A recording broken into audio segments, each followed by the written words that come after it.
Welcome to an original Mind Over Matter initiative, the Make Our Voices Heard podcast, where we use a variety of platforms to speak about mental health and all its glory, the stigmas, the stereotypes, its importance, the issues, and the plausible solutions.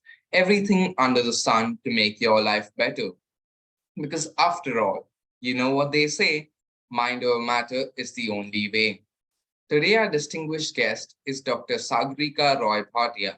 She is an author, global speaker, parenting coach, neuro coach, head of school, and a mother to two teens. She is a global speaker on the topics of neuroscience, related education and its management, parenting hacks, etc.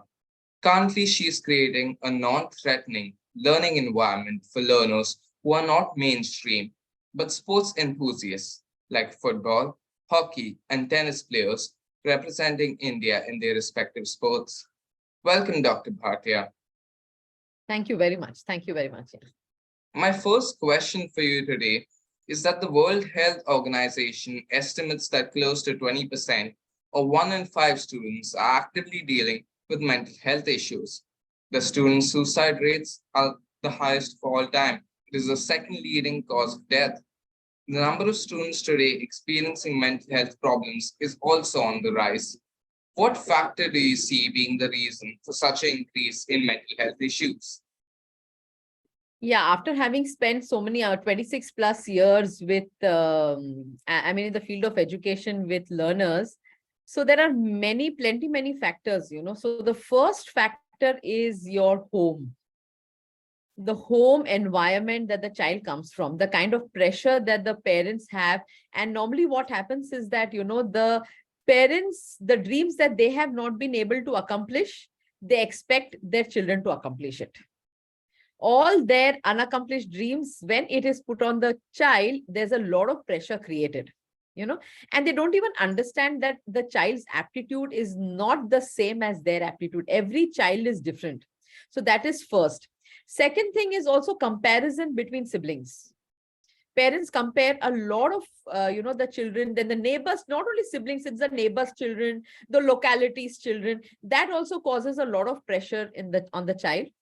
Then thereafter, it's a societal pressure, or the pressure of log kya kahenge. The LKK, that's called the LKK pressure, that is log kya kahenge pressure. And this is something that the parents don't want to shoulder it. So they very conveniently transfer it to the child that if you don't perform, we are answerable. And what will the society speak about us? How are they going to look at us? How are they going to behave, So all of these together. So first of all, it's the family. The family needs to be educated about mental health. So the pressure from the family. Then comes, pressure from the peers. There's a lot of peer pressure. So of performance competition, because nowadays this is a competitive world. More than a collaborative world, it is a competitive world. And in competition, there's automatically pressure built. That is one of it.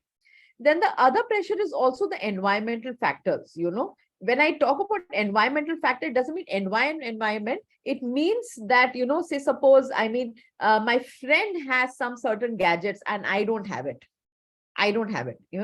And then maybe my friend has a tutor who's a very expensive tutor, and I'm sure my friend is going to do well. Maybe he's going to a better class than mine, and my parents aren't sending me to that kind of classes, or maybe not upgrading, or maybe not sending me for a trip abroad. So all of these, also these environmental factor around the child is also another reason for the child's mental health. Okay. And thereafter, of course, the school also, because every day the child comes across at least 10 teachers coming his way, his or her way. And every teacher has one thing to say, that, oh, you need to fare well, you need to fare well, you need to do well, you need to fare well. We are expecting a lot. This is the typical dialogue that is there from everybody. We are expecting a lot from you. Don't let us down. We know you can do it. So these are typical sentences. So all these things together, the language, the environment, and the and the child's being also, every child is not as strong. I mean, everyone's emotional quotient, that is the EQ is very different, very, very different. So if the child doesn't have the right EQ and maybe comes from a family which is maybe a broken family, or maybe a family which is economically not so strong, so already those pressures exist in the child because of Okay, competition. And then when you interesting. put everything together, then that builds up, and that is a reason of mental health. Very, very interesting. If you were to rank them according to 1 through 7, with 1 being the most amount of pressure and 7 being the least amount of pressure, uh, with emotional quotient, as you said before, home environment, peer pressure, then environmental factors, and then as the Social student's factors. capability, then how would you rank them as to what caused the most pressure and what caused the least pressure? Yeah, that is, a child's emotional quotient has to be very strong. And it is more, I would rank environment as the first. Environment is the first. Why And so? environment, yeah. Why? Because as I said, that environment, in which environment the child is being bred, the home environment, basically, the home environment is where the child experiences maximum pressure from the relatives, from the friends, from the immediate family, from siblings, from cousins, from uncle, aunt, from everywhere. School is just one small factor wherein the child is there only for 8 hours, but maximum time spent at home is where, the child's environment really matters a lot. In And what kind another of society the child stays, what kind of building the child stays, what kind, as I said, what kind of tutorials, what kind of engagements, everything matters a lot. Completely agree. And as you stated before, many of the teachers try to hopefully say that you can do this very well. You're this good. You have this much potential. Try to reach it.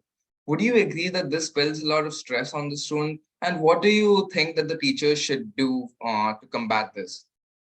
Yeah, the of course it does create a lot of stress on the child. And what the teacher should do is, first of all, the teacher needs to understand that all 5 fingers of the classroom are not the same. They're just not the same. Some of them are meant to be, some of them are just not meant to be, so the knowledge of neuroscience is very important, because neuroscience says that some children are like orchids, some children are like dandelions. So dandelions grow everywhere, they bloom everywhere, whereas orchids are, they're just, they are like very they're very sparse, and at the same time they really need a good environment to grow. So that if the teacher, the faculty knows each and every learner in the classroom, then automatically they will start changing their language, and knowing the fact that the language can cause a lot of stress, so that knowledge also has to be given to the educators, that Completely. you can build it gradually, and gradually build it, and you can just be very subtle about it rather than being too pushy, because some schools, are so result oriented, absolutely result oriented, that they don't think about the well-being of the child. Even if the child has fever, they ask the child to come to school. Okay, you have a test, you have fever, no problem, come write the test and then go back. This is absolutely against the well-being of the child. So these are factors that teachers have to consider, and they need to change their language. Not only the language, they also need to change their body language. They need to be more compassionate, they need to be more caring, and maybe a pat on their back rather than using words like, yes, you can do it, we trust you, you will be there, you need to get there. Just a quick pat on the back stating that, yes, you fared well, and we are sure you'll be able to fare better. So the words and the body language of every faculty matters a lot, the way they deal with the learners. Completely agree. Schools are some of the most developing environments for a student and as a person as a whole, and results in many parts of our personality. So, yes, schools are very important. So are the other 6 factors, as you stated. Now, my second question to you is that do you believe there is enough being done on building the community to promote school policies that support mental health, such as bullying prevention? India, if you really go to see India, the international schools are very few. You can literally, like, you can count them, you know. So international schools, yes, being international schools, they have their policies in place and they do address things like bullying and all. And that POSCO, they are very well aware of POSCO, you know, the Prevention of Child Sexual Abuse, the act completely. I mean, they're aware about this and they also have school counselors. But then India being, you know, multicultural and multilingual and multiple social stratas, every school can't afford this. And because every school can't afford this, the faculty in the school, they have very, very, very limited knowledge about what is well-being, what is mental health. Though our teachers from where they complete their degree, the bachelor's of education degree, you know, they do explain them something about bullying, but then not to the level at which, because see, the level is changing every year. Every year, when I say that the level is changing, the methods of bullying are different. Initially it was just about talking, then it started moving to ragging. After ragging, it started becoming physical abuse. After physical abuse, now it is physical, mental, ragging, everything put together, you know. So our education, our faculty in Indian schools, especially in tier 2, tier 3 rural India, are not aware about this, you know. And there's a lot of cases of sexual abuse happening with children, lot. I mean, with boys versus boys, girls versus girls, girls versus boys, and even faculty included, even your staff, your ancillary staff also are in it, even the security. So everybody is a part and parcel of the school ecosystem. And it is not only the faculty who should know about this, it should be this particular topic. Everybody in the school, right from you enter the gate, from the security of your school to the ancillary staff who's cleaning the washrooms and all, should be aware of everything, that this is what can happen. Bullying can happen at any place in the school. It is not necessary it has to happen openly. It could just happen at the washroom. It could just happen anywhere on the playground. It could just happen in the prayer ground. It could happen outside the class, in the class, at the corridor. It can happen near the over the terrace, you know. I mean, there have been incidences where I mean, you know, the little children have been bullied, taken and thrown into the water tank on the rooftop of the school. Well, that's very To truly that extent. saddening. Yes, That to is that truly extent, saddening. you know. Yeah. So then the school also has to be aware where to put in a lock, what is the kind of sensitivity to be brought in the school atmosphere. Then numbers, they need to display the numbers of the teachers whom the child can contact. Maybe they need to have boxes wherein a child can just write an anonymous note that, okay, I'm being bullied, kindly help me, I'm in class so and so, but will not write down the name. Okay, so like this, you know, we need to create that kind of sensitivity and sensitize everybody in the school, right from the gate till you get in and you get out. It has to be an absolutely, that's why in my CV you see psychologically safe environment. Can you see that? When you, Yeah, yeah. yeah, So what I mean by psychologically safe environment is when the child comes to school, should feel safe, should feel yeah. safe. Yeah, that is because Completely true. to Completely keep that true. absolutely, I mean, to well-being and mental health should be at the top of the priority list of any educator and any head of school. Yeah, completely true. Schools, as I said before, and I would reiterate, a most important building environment for a student. And if they're left scarred and if they're left not wanting to come back to school, then that's just harmful to their education and would be harmful to their future as well. Yes. And would you agree that in most of these schools, it is a walk it off environment where the students are just expected to forget and move on despite what might have happened before? Yeah, yeah. That's the easiest way. That's just the easiest way, because people don't want to talk about it at all. Even children don't want to express it. Maybe some of them, you know, they feel shy, or maybe they just feel that, okay, if I say it, then maybe I would be named. I would be, I mean, I would be the target and things like this. So even children don't want to speak about it. And many of the institutions also don't want to bring it in the open, for the simple reason then that the institution is going to be under the radar, and, you know, maybe social media would cover it and things like that. So there are a lot of ifs and buts. And in this whole rigmarole of ifs and buts, the child is the victim. The child is the victim, and that's really very sad, the way things are going and the way things are moving around the world. This is across the world, across the world.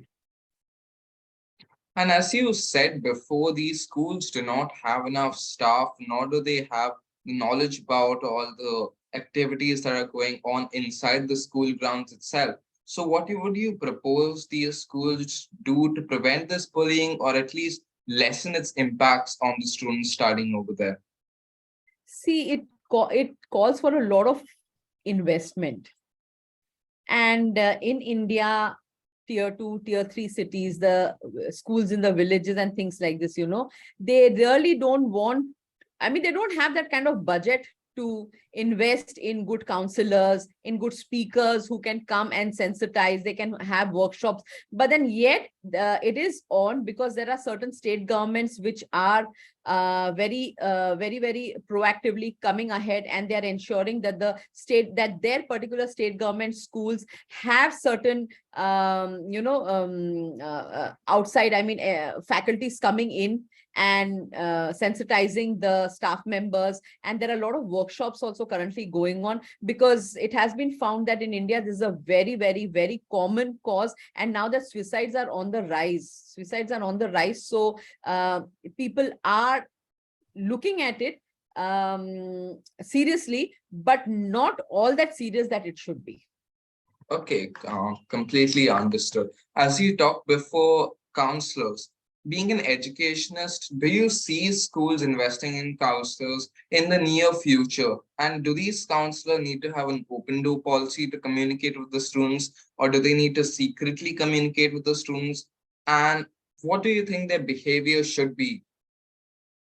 See, counselors, yes, they are a must. Currently, they are a must. Even if the schools can't afford a counselor on board, they can at least have a visiting counselor. Maybe once a week. They could come there. And yes, open door policy is a must, because so that the child feels free to go and talk to the counselor. That is very important. That the child knows, first of all, knows that there is a counselor on board, and can excuse himself or herself from a class to go and visit the counselor and speak to the counselor. Nowadays what happens is that it's such a taboo.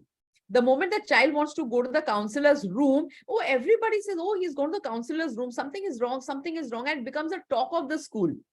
It becomes a complete talk of the school that, the counselor called XYZ boy or XYZ girl, and maybe something is extremely wrong with that particular child. And because of this reason, people aren't able to open up. But we always try that it's an open door policy that children should go and speak up. But as I told you, that these are the reasons why children don't want to speak up, because of the fear of being named and being the talk of the school or the talk of the class. Yeah, I completely agree. When a student has gone to a counselor, most of the time, being young, impressionable students, learners, whatever you want to call them, they are prone to talking about them, because it's an interesting thing thinking about what they might have done. And when those theories run wild, it sort of acts as a barrier that prevents other people from going to the counselors and seeking the help that they need. And moreover, do you feel that body shaming is a big issue in teen life today, considering you've talked about various other aspects that can lead to pressure? Yes. Body shaming nowadays is a huge aspect, and especially post-COVID, what has happened is that most of the children have turned obese because of lack of physical activities. And because of this reason, most of the children at this point of time are obese, are unfit, have developed a lot of habits, that, they're out of routine. They were totally out of routine for last 2 years. So because they were out of routine, and they were just seated like couch potatoes, and because of that reason, now that they have gained weight and things like this, so people have started comparing the previous self with the current self. And comparing the previous self and the current self, children are children. They will speak anything. They don't know what is taboo. They just don't know what is taboo. They come up with whatever they want to say, they say. But then here we require the adult Absolutely. I mean, we require, some kind of adult supervision when the child is talking with the peers, and interference by the school or family or society or whatever is very much important, because this body shaming is something that is really bringing down the self-esteem of the person.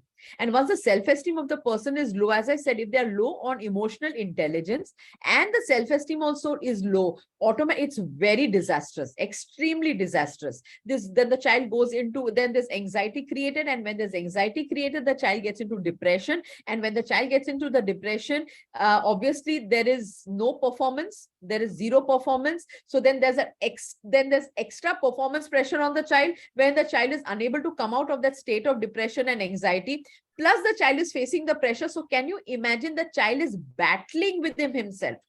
It's a battle within, it's an absolute battle within, and the child is unable to express. And when the child is unable to express, so then everything, bursts, and then it comes out, the child then ends his or her life, So body shaming, yes, it does. Body shaming is in fact just the start. The people who bully, who love to put down the self-esteem of a child, they start with body shaming. So the moment we, as educators in a classroom, we come to know, but see, ours being international school, we just have a handful of children in the class. But in our mainstream school, there are more than 40 children in the class.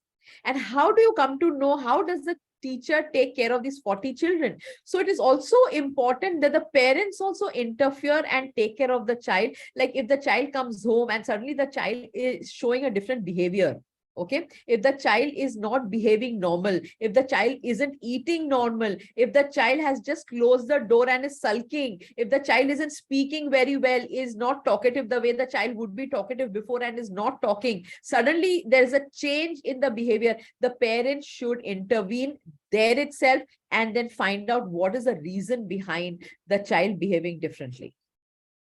Completely understood.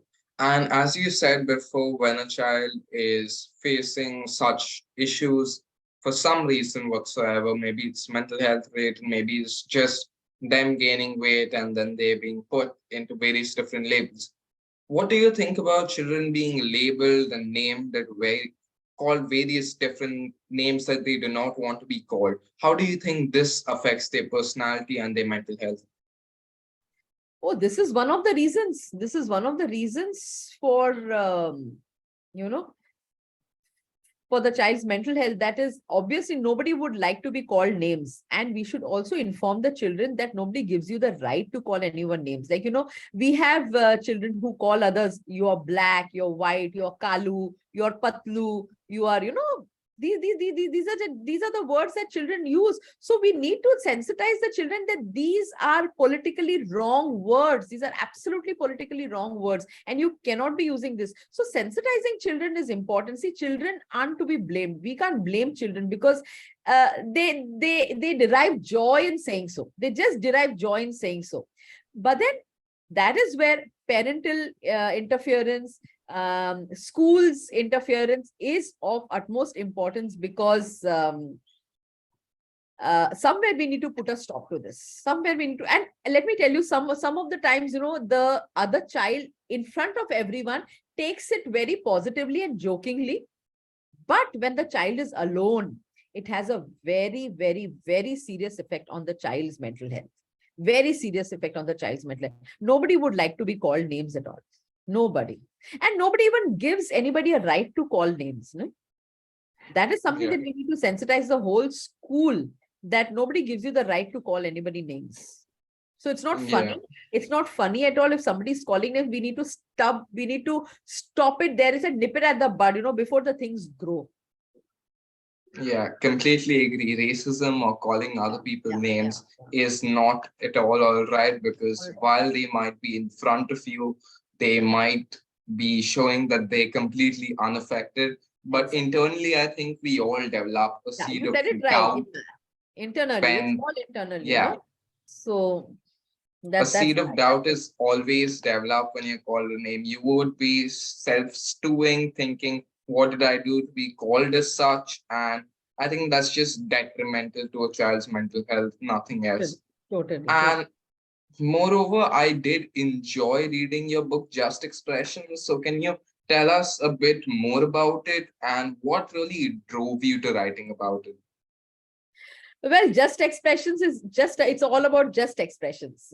There's nothing there. It's not a continuous storyline or anything. It's non-fiction. And they're just my expressions. Like, for example, one page, just honey or money. What do you want? So it's a book basically that will never ever grow old, and it's for all the ages, wherein and it's a coffee table book.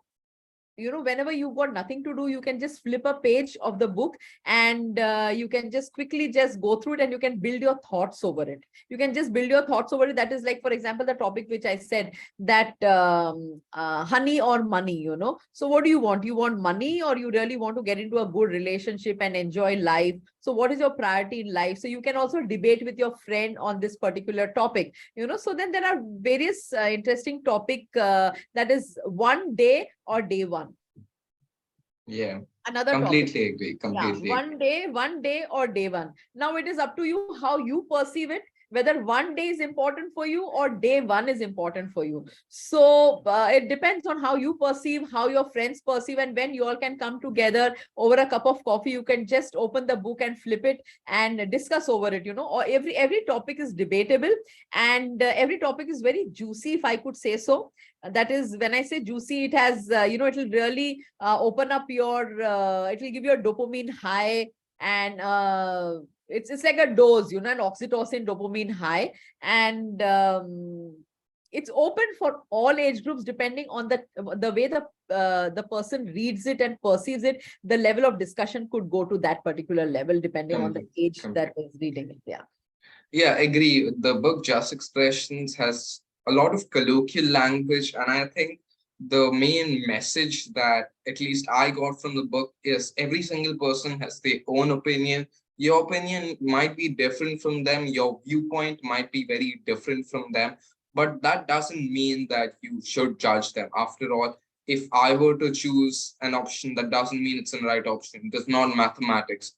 Mathematics 1 plus 1 is always equal to 2, Right. but when you're talking about ideals, the reason why the world is the way that it is because every single person has different ideas, and that's so beautiful about it.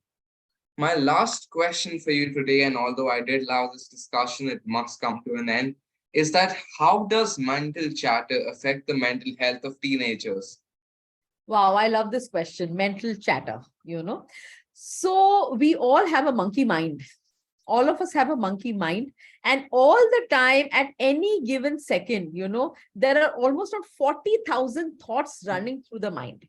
Even while you're sitting here right now in front of me, I'm sure you have so many thoughts that, okay, I need to end the session. How would be the session? Whether the recording is perfect. After this, what am I going to catch up with? I need to finish my homework for the day. Tomorrow, I have submissions to be done. I need to go to sleep early, or today I didn't exercise. I need to exercise. So, I can just go on and on and on right now with the thoughts that are running in your mind. And that's not only in your mind, it is in everyone's mind. So thoughts are always either positive, negative. They can push you ahead, or they can just pull you back, and this thought process that you have in your mind is nothing but your mental chatter. Now, this mental chatter, if you really work with yourself continuously, and if you have positive affirmations for yourself, so positive affirmations will keep up, will change your thoughts to be positive. And if your thoughts are positive, automatically your mental chatter is positive. And when your mental chatter is positive, your actions are positive. And when your actions are positive, your output is positive. And where your output is positive, success is not far for you. Success is Yeah. not far from you at all. So working with the mental chatter is very important. And that's why we say that yoga is important. Exercising is important. A good mentor is very important. Maybe praying in the morning, going to a temple, a routine of prayer, routine of going to the temple, routine of listening to elders, what they have to say, or routine of also, chanting is also very good to reduce your to reduce your negative mental chatter. So there are a lot of things that you could do to reduce your mental chatter. And if you're able to reduce this mental chatter, I tell you, sky's the limit. you will reach the helm of success in a very, very, very short time, because then you're more focused in whatever you're doing. And if you're more focused in whatever you're doing, then obviously goes without saying that, you're bound to be successful. Completely true. Completely agree with all that you said. As human beings, there's nothing that we can do to stay completely still. Yeah. We cannot just achieve a state of complete emptiness. That I think I don't know if anyone's achieved Yeah, it. and to add now, wherever you go, if you notice, wherever you go, if people are just standing alone, they just can't do without holding a mobile in their hand continuously. I mean, immediately the moment the person is free, is alone, the mobile is taken, and there you start, you start surfing, you start doing this, you start. So there is knowledge outburst. There's knowledge outburst, doubtless. But then this knowledge outburst, the more knowledge you put in, the more mental chatter. So it is important that sometimes we just need to give to ourselves, meditate, do yoga, get rid of gadgets as much as you can, so that you can just be within with yourself and focus on whatever you want to do, your goals. Especially you should know your goals. And when you know your goals, then automatically your thought process is more diverted and directed towards achieving your goals. Completely true. A goal oriented person is someone who knows exactly what they need to achieve and will allocate their time accordingly. So, although you cannot control your thoughts, you can redirect them to the task that you want to do. Yeah. And I know I said that would be my last question. However, I just have to ask, what is your one message as an educator, as a teacher, as a mentor to all the students who suffer from mental health issues? And what do you think that they should do to make themselves feel better about themselves? Yeah. So my only message would be that please speak about it and and speak. When I say speak about it, tell people that, yes, I need help. I need help. This is something that nobody wants to say. People feel very low to speak, to say that they need help.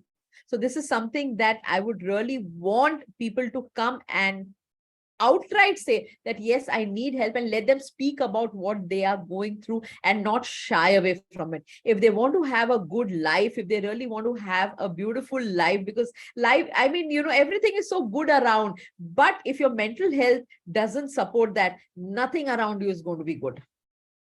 Completely So true. so then my message to everybody who is suffering in some or the other way should speak out. And in fact, on Facebook also, I had a post, that is, I am available all the time. If anybody wants to speak to me, my number, I had put in my number also on Facebook. That is, when I saw that a lot of teenagers were committing suicide, I said, okay, I could be an anonymous person for many of them. Let them just pick up the phone and call me up and speak to me about whatever they are going through, and maybe we can find out a way. So if we have people like this coming up voluntarily coming up and putting out their numbers on social media and informing, that, okay, we are here to give you a ear. Because what happens again is that even if the people want to speak, there aren't enough people for them to give them a ear, give them an ear. So this is something that we really need to have awareness, and more educators, parents, social workers should come ahead and volunteer to listen to the people. Very important, very important. So Completely true. my message is, please speak out, please share.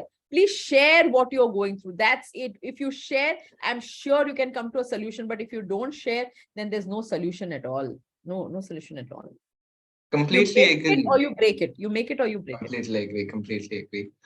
And I'd agree with you over there. Our initiative, Mind Over Matter, is a support program for the teens to build a community for mental health where teens can be vocal about their problems and get support in their mental health journey.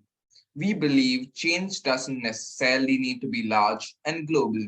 Even small actions that create an impact are powerful. We thank you for your time and support, all our listeners. We request everyone share their feedback and hope that you all have a healthy mental health journey. Thank you for being here, Ms. Sagareeka.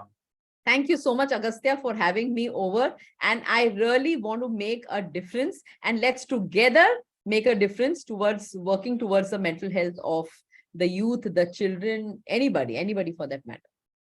Yeah. Thank you.